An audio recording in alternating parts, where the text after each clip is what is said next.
O deputado estadual Gil Diniz anunciou que impetrou mandado de segurança coletivo contra o rodízio de veículos instituído pelo prefeito de São Paulo, Bruno Covas, que proíbe a circulação de veículos em dias alternados. Gil Diniz explica: entramos com mandado de segurança coletivo para derrubar a loucura do rodízio que Covas impõe.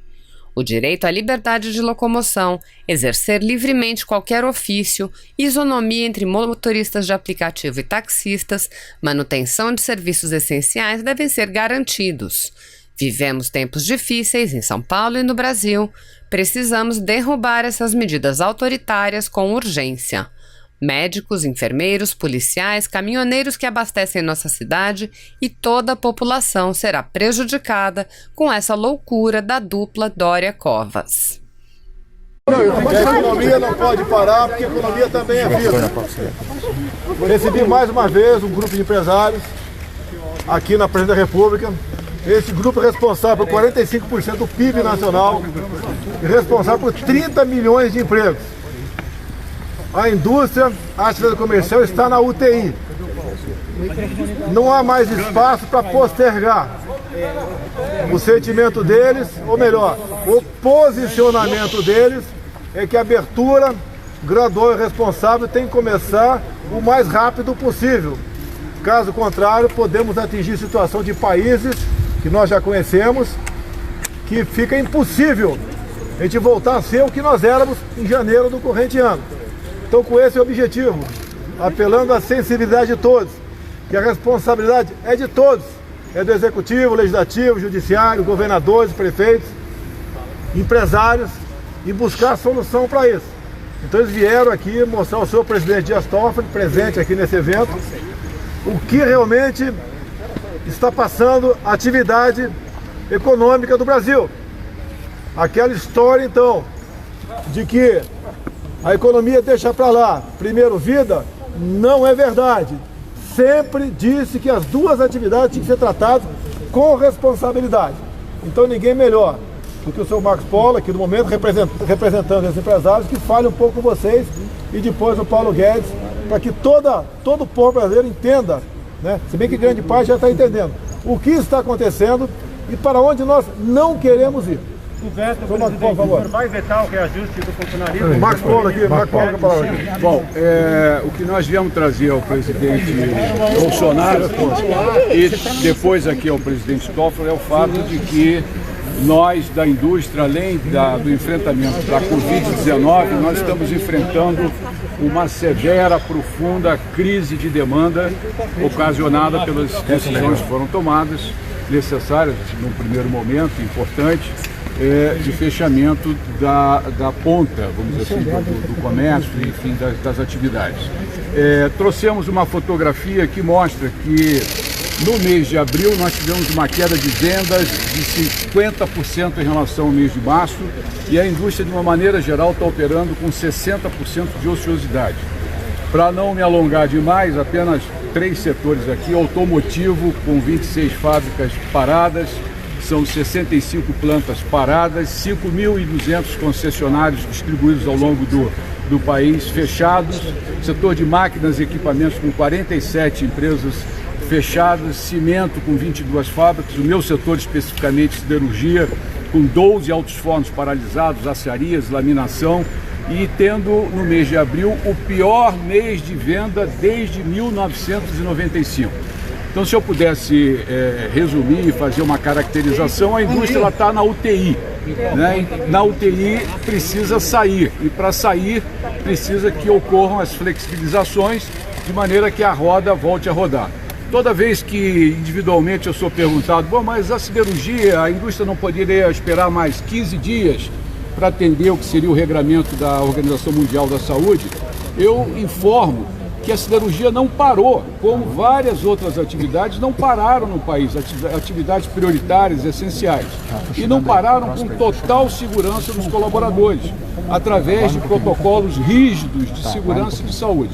Então, a nossa percepção é que esses protocolos que o Ministério da Economia já tem pronto, porque compilou, consultou todos os segmentos, esses protocolos podem ser utilizados em outras atividades, de maneira que a gente consiga o quanto antes a flexibilização.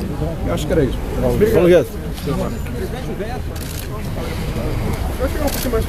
Desde o início da crise, o presidente nos alertou para salvar vidas e proteger os empregos, preservar os empregos.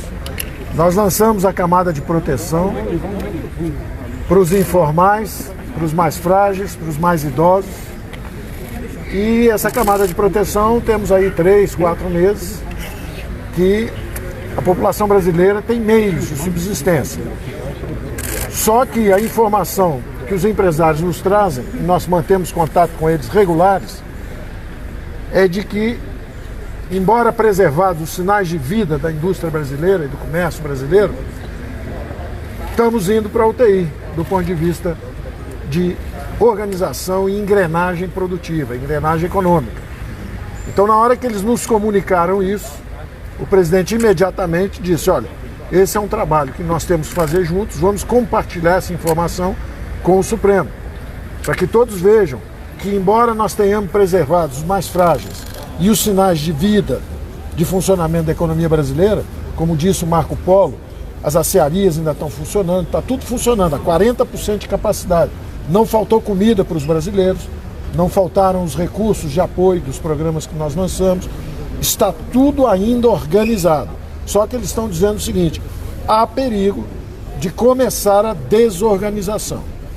Então, embora nós estejamos protegidos, a população e todos tenham os recursos, o que adianta se daqui a 30 dias apaga a luz, desliga a comida, para a produção nacional? Então, o alerta que eles deram é muito importante, que é o seguinte: olha, embora haja proteção, o povo ainda tenha o dinheiro na mão, daqui a 30 dias pode ser que comecem a faltar nas prateleiras, pode começar a faltar e desorganizar a produção brasileira. E aí você entrar em um sistema de não só de colapso econômico, mas de desorganização social.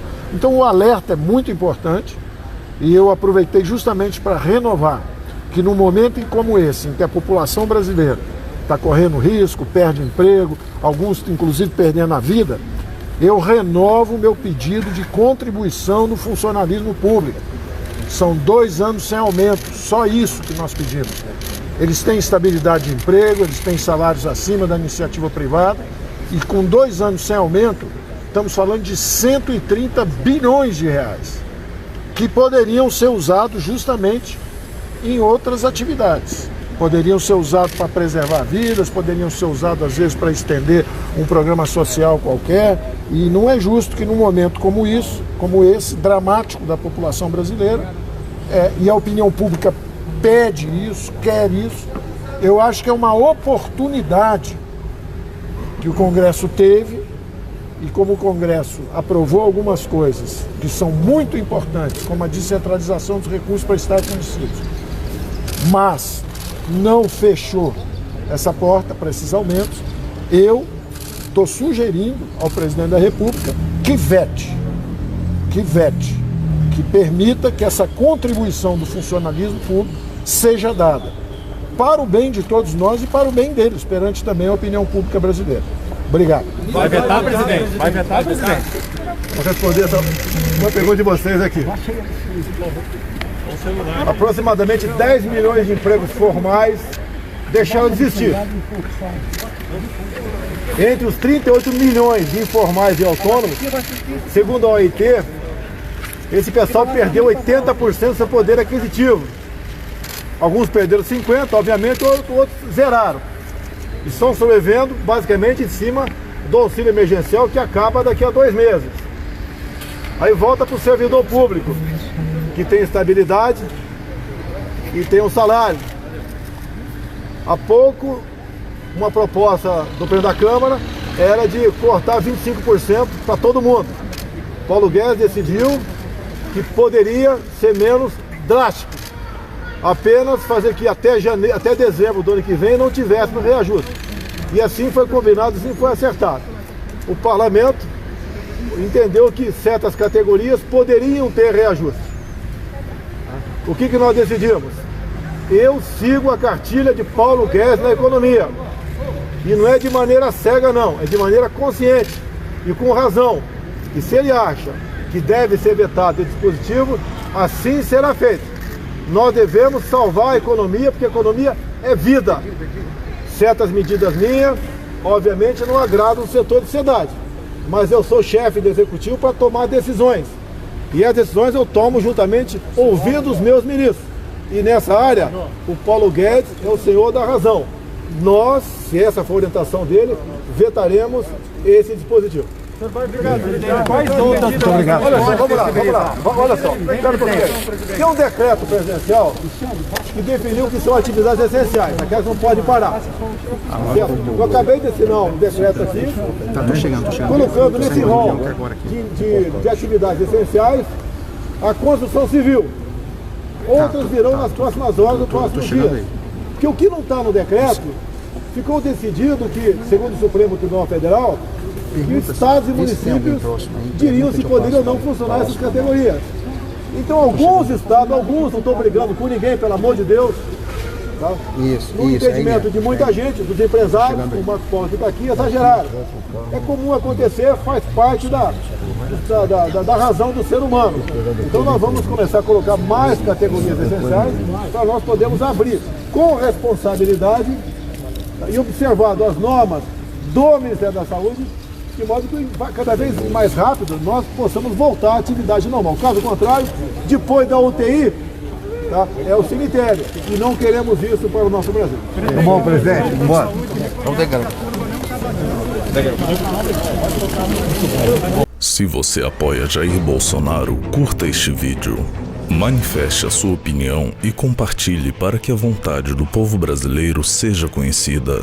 Inscreva-se no canal para ter acesso gratuito ao nosso conteúdo. Uma produção Folha Política.